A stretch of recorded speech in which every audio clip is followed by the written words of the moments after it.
બળિયા દેવ હોંભળો જીની જેવી વેળાના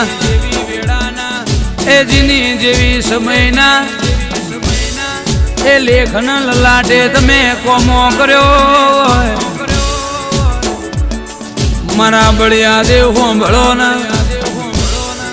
એ લોભાની ધરમ ધરતીના જેવા લેખન લલાટ છે ને ગરવી ગુજરાતમાં એ લોભાના બળિયા દેવનું અમર્યું નોમું રહી જવું ને સેવકાવન એ મારા બળિયા દેવ મોર માગ એ પુરવાર કર્યાલ મારા બાપજી તારી ચરી પાડ એની પેઢીઓ તરી જાય એ તારા